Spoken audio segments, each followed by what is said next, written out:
कक्षा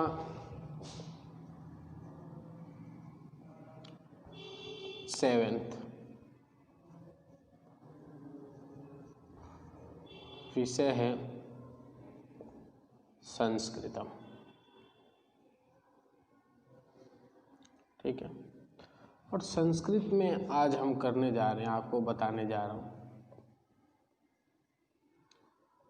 अव्यय ज्ञान, यानी अव्यय के बारे में मैं आप लोगों को बताने जा रहा हूँ कि अव्यय क्या होता है, इसके बारे में बताऊंगा। तो अव्यय शब्दों के रूप में तीनों लिंगों में, पहले अव्यय के बारे में मैं बता दूं आप लोगों को।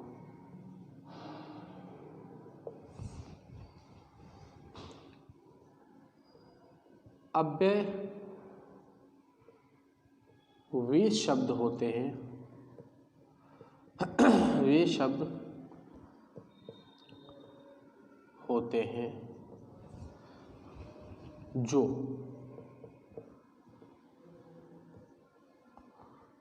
किसी भी परिस्थिति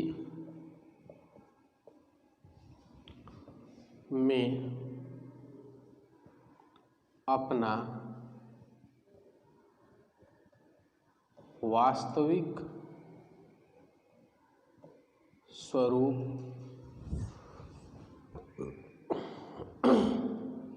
को नहीं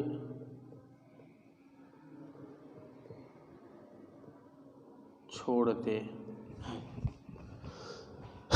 यानी कोई भी लिंग, वचन, पुरुष या कोई भी परिस्थिति हो, अपने वास्तविक स्वरूप का परित्याग नहीं करते हैं, वो शब्द अव्यय शब्द कहलाते हैं। उन शब्दों को संस्कृत में अव्यय शब्द कहा जाता है। अब कुछ मुख्य अव्यय, जैसे च। च क्या है? एक अव्यय। च का अर्थ क्या होता है? और हिंदी में इसका अर्थ क्या होता है? और च अव्यय के ऊपर वाक्य कैसे बनेंगे? बालकः बालिका च पठतः। बालकः बालिका च पठतः, यानी बालक और बालिका क्या कर रहे हैं? पढ़ रहे हैं। अगला अव्यय है किम। किम भी क्या है? एक अव्यय है।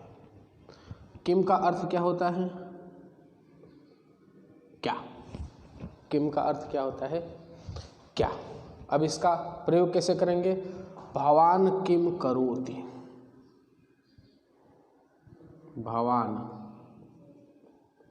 किम करोति, ये प्रश्नवाचक हो गया किम, यानी आप क्या कर रहे हो।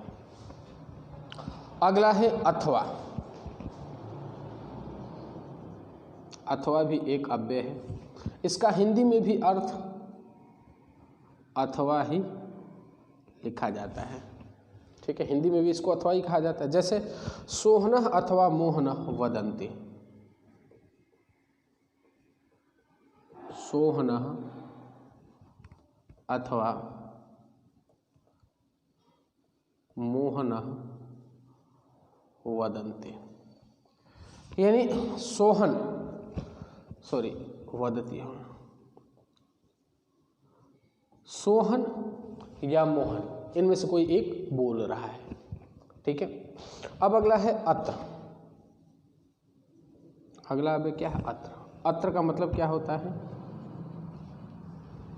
यहाँ। अत्र का मतलब क्या हो जाता है?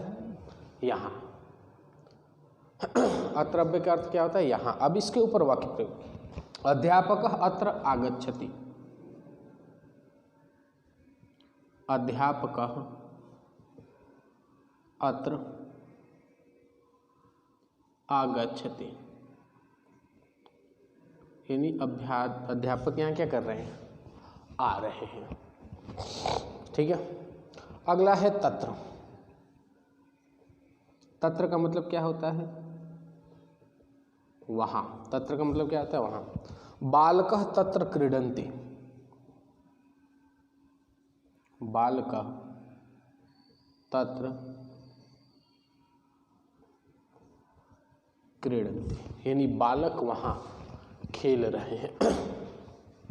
बालकः तत्र क्रीडन्ति, यानी बालक वहाँ क्या कर रहे हैं? खेल रहे हैं। बालक वहाँ क्या कर रहे हैं? खेल रहे हैं। अब अगला अव्यय है कुत्र।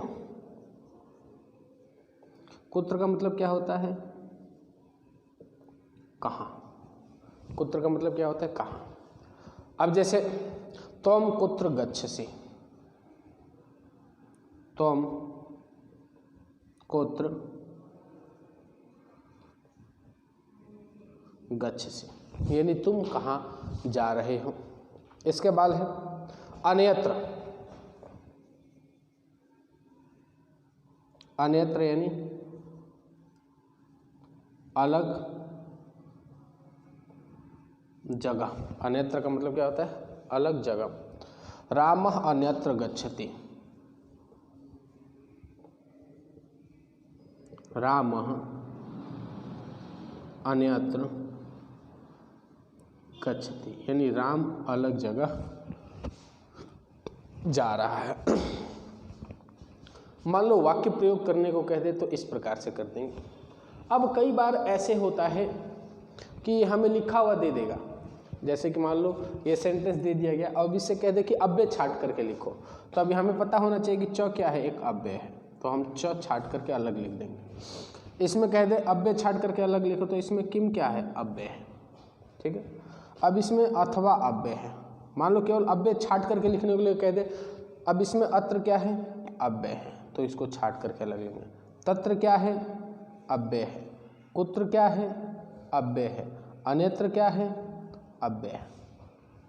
तो अव्यय छाटने को कह दे कि अव्यय छाटो, तो सिंपल बात है। अब इसमें क्या लिख दोगे? च क्या है? अव्यय। इसमें किम क्या है? अव्यय। किम क्या है? अव्यय। इसमें अथवा क्या है? अव्यय। अथवा क्या है?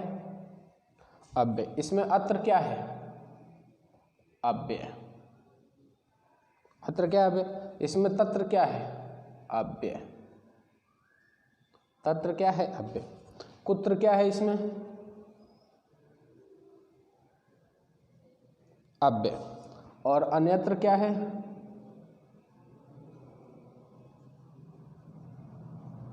अव्यय। इस प्रकार से लिखा हुआ दे और कह दे छाट के अलग करो, तो आसानी से हम इसको छाट के अलग कर सकते हैं। तो आज के लिए इतना ही। धन्यवाद।